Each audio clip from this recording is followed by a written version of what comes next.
is a special guest. We got Jimmie here. How's it going? So Jimmie is with our IT department, but he's also part of our Munchkin collectible card game internal league, and we're going to do something new today. It's called a deck check. We're actually going to go talk to Jimmie. Jimmie's going to walk through his deck, how he built it, how he plays it, maybe some of his good and bad matchups. Nothing too super in-depth, but just to give you an idea of what we're doing here in the office, I want to make a couple notes. There's no right way to build a deck. There's just different ways of building a deck. This isn't like this is how you build the Orc Bard, which Jimmie is the current player of, and I'll mention it, Keith behind the camera, who's doing our current camera today. He's also a Bard player, so we've got two Bard players in the room.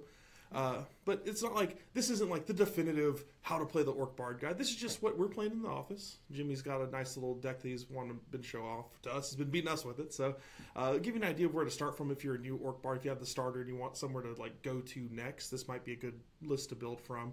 Or to give you just some ideas. So Jimmie, with that, I'll let you take over. Let's take a look at it. All right. So this is the Orc Bard, of course. Her hero ability is when the card is moved face down to your stash, you can move that card to your hand, and it's an interrupt. So it's a good way to, mainly what I use it for is if someone runs away from something I don't want them to run away from, I just pick it right back up since I get the money back too, play it down again. You can also use it to recycle a mischief card that gets encored, because encore cards go down to your stash as well. So she's good for both of those things. Those are the two most common ways I use that ability. The rest of this deck, I call it Time After Time. It's also known as the Final Countdown deck because the core of the deck starts off with 3 of the Final Countdown. Oh, I should also mention, sorry to interrupt, these cards we're dealing with the proxy cards right now, so it's not all final cards you're seeing, but the text is all the correct stuff. So just so everyone knows, if you see weird stuff in the card, like why do the edges look like that? That's just why. We just didn't have enough of them when we started this league to do it. Exactly. All right, so the Final Countdown is the core of the deck. Every time you stick this to a target hero, that hero takes 1 damage each time they draw a card. And so, every round you're going to draw a card. So it's automatic damage you're doing every round to your opponent. Now I combine 3 of those with 3 of the Howling Mimes, which is a location. During each hero's reckoning step, the hero draws a card. So right there, that's 2 automatic damage a turn for each Final Countdown that I can manage to stick on my opponent. So you get 2 of those, that's 4 automatic damage a turn. If I can manage to get all 3 of them stuck to them, that's 6 automatic damage a turn. That starts to add up real fast when you only have 20 life. So in addition to those 2, the last component of the core of this deck is the Groupies. The Groupies are a 1-cost monster. They do 2 damage, have 3 life, but they have an ability that triggers as soon as they're hired that the defender draws a card. So it's another automatic damage they can't escape. They can prevent it, but they can't escape it, whether or not they can block the monster. So these 3 are really, I've got 3 of each in there. That's sort of the core of this deck to do a lot of recurring damage. Now, after you get past those, part of the balance of this deck is you've got to have the combos to pull it off. So you need to actually have the cards in your hand. So the next thing I do is I throw a couple 99 bottles and a couple I Want It Alls in there just to increase the amount of cards I'm drawing out of my deck each turn. They're both encores. They both let you draw, so that can get the cards you need into your hand faster. So those 2 I feel essential to getting the stuff because you need those combos. After that, the 2 I've thrown in is a little bit of lockdown. So I've got a couple Trollololls and 3 Trombones. Trollololls simply cancel an opponent's mischief, and the Trombones stick another curse. You stick the hero card, and every time they zap their hero, they take a damage. So again, you're locking down their hero ability and doing some more automatic damage if they want to keep doing it. Like if the mage is trying to reduce the spell cost, or the thief's trying to draw more cards, or the cleric's trying to prevent damage, it's just going to wash it out. So both of those are some good lockdown that I throw in here. After that, I've got a few cards that are just sort of miscellaneous, and you could go with these or not go with these. First one is Can't Touch This. It's a little bit of heal for your own hero, and you can do some direct damage to a stash monster by you move the token. So it's one way to pick those monsters off out of the opponent's stash. The next one is the Elvish Impersonator. He's just a good versatile all-around card.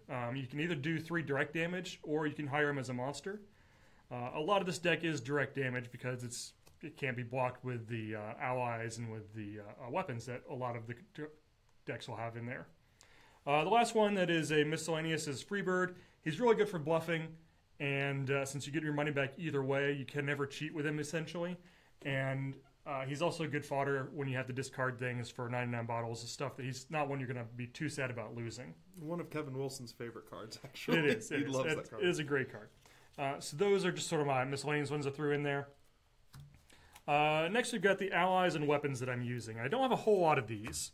I've got a couple of DJ Tims, and he is a 2 health ally, but zap, pay a gold, deal 1 damage to a target hero. So again, that's direct damage to the hero that they don't have as many options for blocking. Another ally I've got in there is Bodyguard.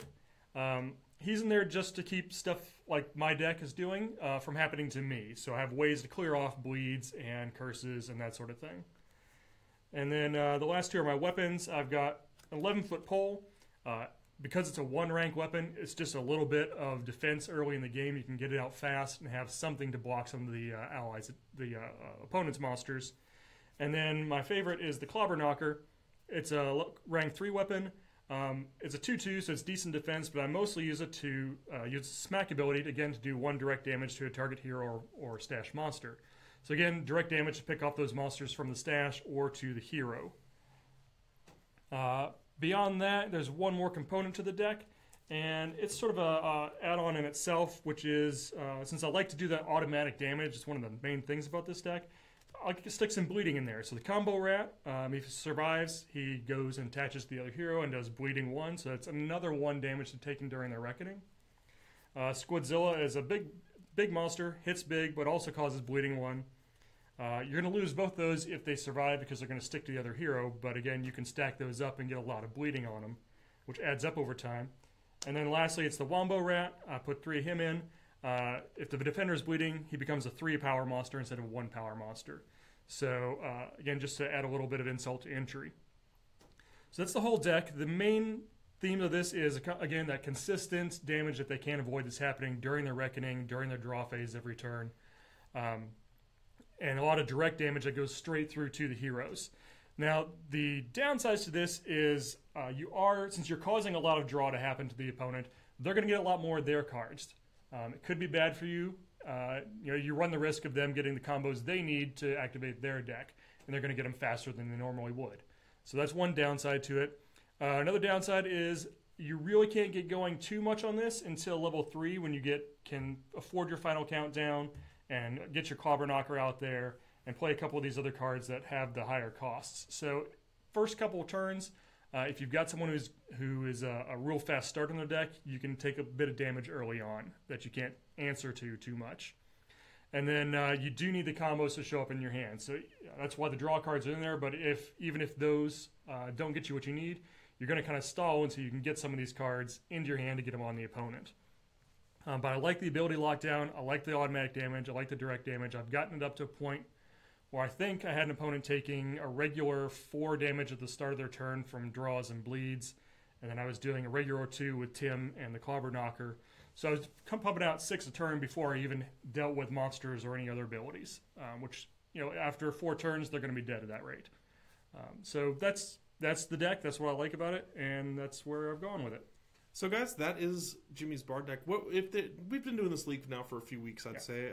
Are there any changes you'd like to make to it now that you've played a bit with it? Anything you want to add more of or less of, things like that? This is actually about the 3rd version of the deck. Okay. I had to do some changes early on because Ariel had a very fast Thief deck. And I had to do some early game, move a few things so I could handle a little bit more early game stuff. I was a little too focused on those late game combos. I played Keith, the other Bard, last week and found out a card didn't work the way I thought it did, and also decided to put that Bodyguard into my deck to get those same things off of me. So far I think I've got this tuned where I like, but again, I'm going to have to play another round with you guys and figure out what the problems are. But yeah. This is about the 3rd iteration, and I think it's about tuned to where I like it. Cool. Well, guys, like I said, this isn't like the definitive deck, but it's like a good starting point for you guys. If you're a Bard player, have a starter deck, and want to jump in, it's a good place to start if you want to look at some new decks. And if you want to check out what other people are playing, what they're posting, check out our forums. I have a link to that in the description of this video. You can also check out our Discord. I'll throw a link in there as well. I don't have that in there just yet. But you can also leave a comment. We'd like to know, what are you guys playing? Like, the game's been out now about a week or so. Came out last week and a half, week or two. So you've had a little bit to play with it. So what are you playing? We want to know what you're playing, what you're doing at your local stores, what you're playing if you have local tournaments happening. I'm interested. I don't want to copy your deck for sure, but maybe I do. Tell me how you stop my deck so I can fix it. Absolutely, yeah. Tell us what's wrong with it. We're going to be doing these deck checks pretty regularly. I'd like to keep maybe one a week. Next week I might do my wizard deck. We've got Ariel's Thief deck on the way. I know Guy, once he gets back from our events, we'll do a feature on his cleric. Cleric deck is one of my worst matchups. So guys, stay tuned for more of that. Make sure if you are a retailer or a distributor, we're going to be at Gamma next week. So let us know. You come over to our not performances. I almost called it a performance. I did call it a performance. Come over to our presentation. That's the word I'm looking for. On Tuesday, and our party on Tuesday night, we're going to be showing everyone how to play the Munchkin collectible card game. You'll have some cool swag bags and stuff like that. So that'll be next week in Reno, Nevada. But guys, I'm Hunter. I'm Jimmie. We'll see you next week on SJ Games Live.